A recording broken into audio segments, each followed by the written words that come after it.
2 Samuel chapter 19. And it was told Job, Behold, the king weepeth and mourneth for Absalom. And the victory that day was turned into mourning unto all the people, for the people heard say that day how the king was grieved for his son. And the people gat them by stealth that day into the city, as people being ashamed steal away when they flee in battle. But the king covered his face, and the king cried with a loud voice, O my son Absalom, O Absalom, my son, my son. And Job came into the house to the king, and said, Thou hast shamed this day the faces of all thy servants, which this day have saved thy life, and the lives of thy sons, and of thy daughters, and the lives of thy wives, and the lives of thy concubines, in that thou lovest thine enemies, and hatest thy friends. For thou hast declared this day that thou regardest neither princes nor servants. For this day I perceive that if Absalom had lived, and all we had died this day, then it had pleased thee well. Now therefore arise, go forth, and speak comfortably unto thy servants. For I swear by the Lord, if thou go not forth, there will not tarry one with thee this night, and that will be worse unto thee than all the evil that befell thee from thy youth until now. Then the king arose, and sat in the gate. And they told unto all the people, saying, Behold, the king doth sit in the gate. And all the people came before the king. For Israel had fled every man to his tent. And all the people were at strife throughout all the tribes of Israel, saying, The king saved us out of the hand of our enemies, and he delivered us out of the hand of the Philistines, and now he is fled out of the land for Absalom. And Absalom, whom we anointed over us, is dead in battle. Now therefore why speak ye not a word of bringing the king back? And King David sent to Zadok, and to Abiathar the priests, saying, Speak unto the elders of Judah, saying, Why are ye the last to bring the king back to his house? Seeing the speech of all Israel is come to the king, even to his house. Ye are my brethren, ye are my bones and my flesh. Wherefore then are ye the last to bring back the king? And say ye to Amasa, Art thou not of my bone, and of my flesh? God do so to me, and more also, if thou be not captain of the host before me continually in the room of Job. And he bowed the heart of all the men of Judah, even as the heart of one man, so that they sent this word unto the king, Return thou, and all thy servants. So the king returned, and came to Jordan. And Judah came to Gilgal, to go to meet the king, to conduct the king over Jordan.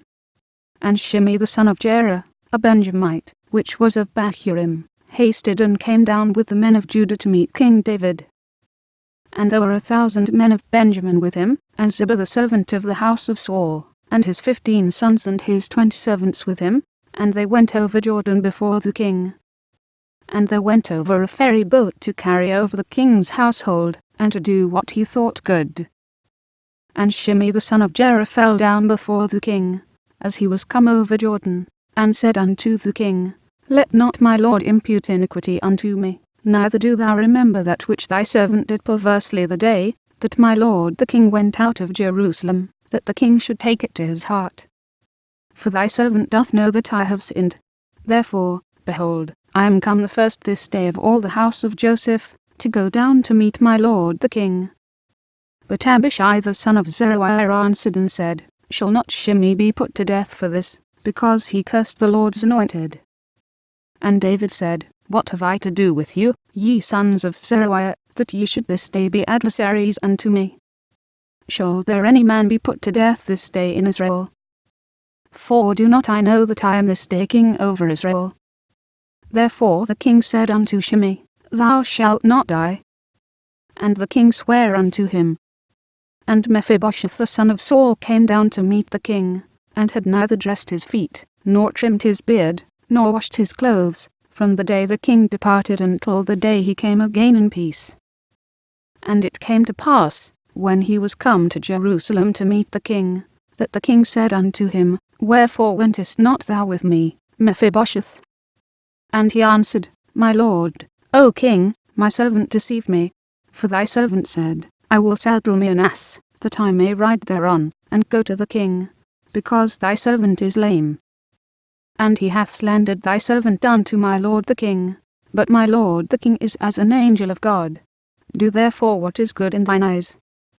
For all of my father's house were but dead men before my lord the king. Yet didst thou set thy servant among them that did eat at thine own table. What right therefore have I, yet to cry any more unto the king?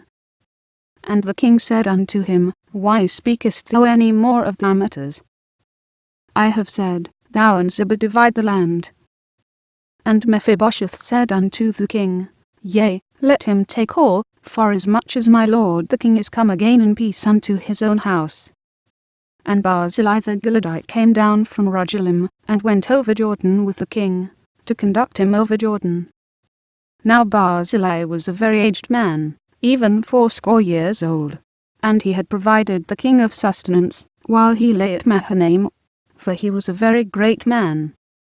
And the king said unto Barzillai, Come thou over with me, and I will feed thee with me in Jerusalem. And Barzillai said unto the king, How long have I to live, that I should go up with the king unto Jerusalem? I am this day 80 years old, and can I discern between good and evil? Can thy servant taste what I eat, or what I drink? Can I hear any more the voice of singing men and singing women? Wherefore then should thy servant be yet a burden unto my lord the king? Thy servant will go a little way over Jordan with the king, and why should the king recompense me with such a reward? Let thy servant, I pray thee, turn back again, that I may die in mine own city, and be buried by the grave of my father, and of my mother. But behold thy servant Shimon, let him go over with my lord the king, and do to him what shall seem good unto thee. And the king answered, Shimon shall go over with me, and I will do to him that which shall seem good unto thee, and whatsoever thou shalt require of me, that will I do for thee. And all the people went over Jordan. And when the king was come over, the king kissed Barzillai, and blessed him, and he returned unto his own place. Then the king went on to Gilgal, and Shimon went on with him. And all the people of Judah conducted the king, and also half the people of Israel. And, behold, all the men of Israel came to the king, and said unto the king, Why have our brethren the men of Judah stolen thee away, and have brought the king, and his household, and all David's men with him, over Jordan? And all the men of Judah answered the men of Israel, Because the king is near of kin to us. Wherefore then be ye angry for this matter? Have we eaten at all of the king's cost? Or hath he given us any gift?